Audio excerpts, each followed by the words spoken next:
what you see is an expression of people power. For people of my generation, it was another kind of a slogan, power to the people, and it didn't have such a broad base. But this is another generation. The issues are different.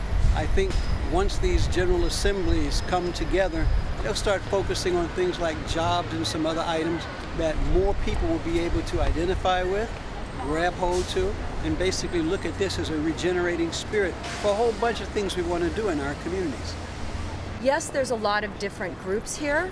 There's a really wide range of people with different, like there's a sign over there that has 6 or 7 things they'd like to have happen. Solar power, free Palestine.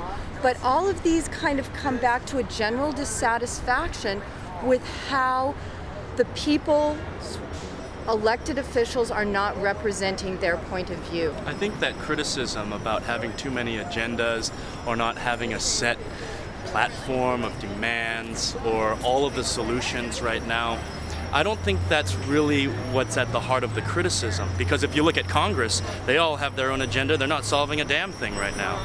We have recognized, number one, that the system of government as it is right now and the powers that be and the way that power is inadequately and immorally shifted over to only 1% of the population. If you want to talk about rabble-rousers and dirtiness and smelliness, I think you don't have to go very much farther than Congress itself.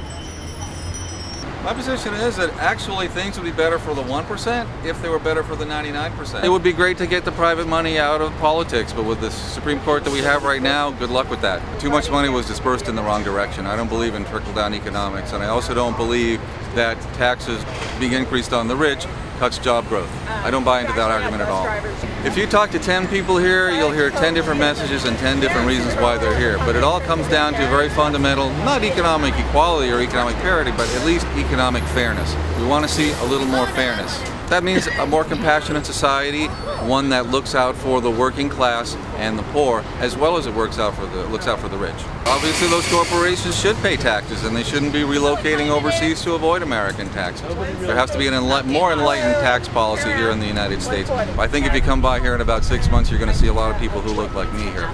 Well, I think there are so many things wrong. That's why, because people are coming from all different angles of having different needs and desires, but the commonality is that there are a lot of things wrong with our system and that they need to be fixed. So wake up, read the papers, look at what's going on around you with your neighbors and your communities and people being shoved out of their houses by the banks. I mean people can't get out of college and get a job. And we feel very fortunate, both of us, that we do have full-time jobs. But for 2 years I was underemployed. I was part-time. I was full-time, and that was a very frustrating 2 years. Just barely making it, living paycheck to paycheck, and I was very frustrated. And you send out resumes and not get anything back, and you just feel kind of hopeless. So, for anybody that's unemployed right now, it's really scary. So I just think, and if you can't see what's going on, you've got your head in the sand.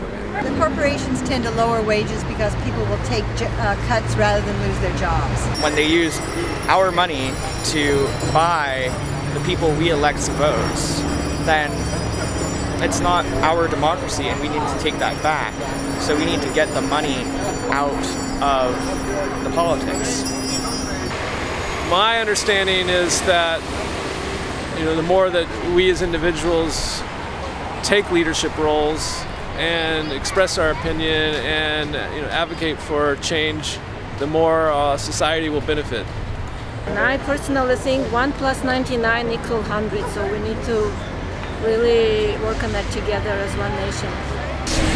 I think that because a lot of times the media has portrayed this type of activities as mostly young college kids, but here I believe you have working class people, you have semi-professionals, you have professionals who are involved, who are basically telling the rest of American society that the rich are getting richer and the poor are getting poorer.